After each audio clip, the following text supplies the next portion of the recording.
کو اللہ کریم نے بڑی فضیلت عطا فرمائی ہے، بڑی فضیلت عطا فرمائی ہے۔ قرآن مجید نے شب قدر کو اس طرح ذکر کیا ہے، انا انزلناہ فی لیلۃ القدر وما ادراک ما لیلۃ القدر لیلۃ القدر خیر من الف شہر۔ تم کیا جانو کہ شب قدر کیا ہے، قدر کی رات کیا ہے، لیکن ہماری نظر کے اندر یہ وہ مقام و مرتبے والی رات ہے جس کے اندر ہم نے 1000 مہینے کی عبادت کا ثواب رکھا ہے۔ اور اس رات کو تنزل الملائکۃ والروح فیہا باذن ربہم من کل امر سلام ہی حتی مطلع الفجر۔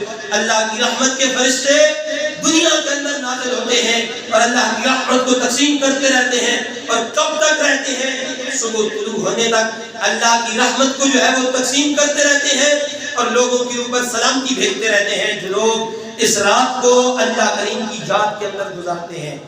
اور پھر آقا کریم صلی اللہ علیہ وسلم کی حدیث پاک ہے، جناب حضرت سیدہ عائشہ صدیقہ رضی اللہ تعالی عنہا اس حدیث پاک کی راویہ ہے۔ آپ فرماتی ہیں کہ حضور کریم علیہ السلام کے سامنے سابقہ امتوں کے عمریں پیش کی گئی کہ سابقہ لوگوں کی جو سابقہ انبیاء کرام تھے ان کی امت کی جو عمریں تھیں وہ بڑی زیادہ عمر ہوا کرتی تھی۔ یہ 500 سال، 600 سال، 700 سال عام عمر ہوا کرتی تھی۔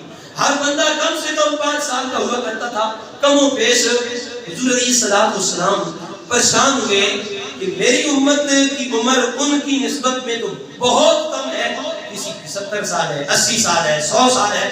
100 سال سے زیادہ تو بہت کم لوگ ملتے ہیں کہ بہت کم لوگوں کی عمر ہوتی ہے۔ پریشان ہوئے کہ ان کے اعمال زیادہ ہوں گے، وہ نیکیاں زیادہ کریں گے، عمر جو زیادہ ہے تو نیکیاں بھی زیادہ کرتے ہوں گے۔ حضور علیہ السلام ابھی اسی پریشانی میں تھے تو یہ سورہ پاک نازل ہوئی۔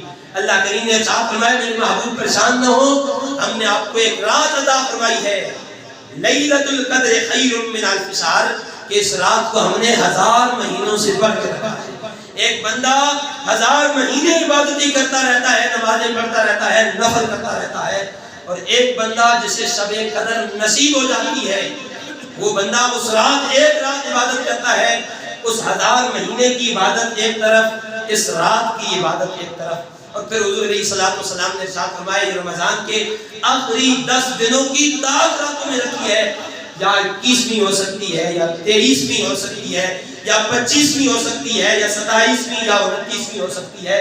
تو ان راتوں کو، شب قدر کو ان راتوں میں تلاش کرو۔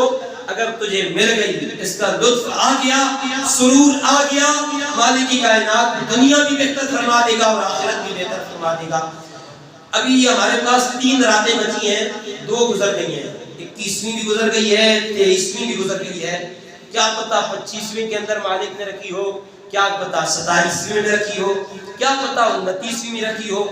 ان راتوں کا خصوصاً اہتمام کرتے ہوئے بندہ اگر ایک تسبیح درود پاک بھی پڑھے گا، اگر وہ رات شب قدر کی ہوئی، 1000 مہینے درود پاک پڑھنے کا ثواب ملے گا۔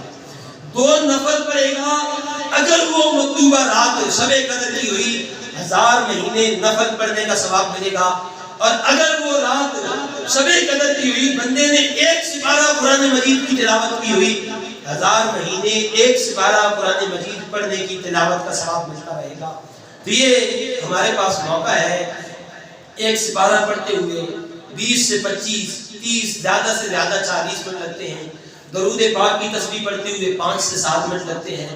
نفل پڑھتے ہوئے بھی اتنا ٹائم نہیں لگتا ہے۔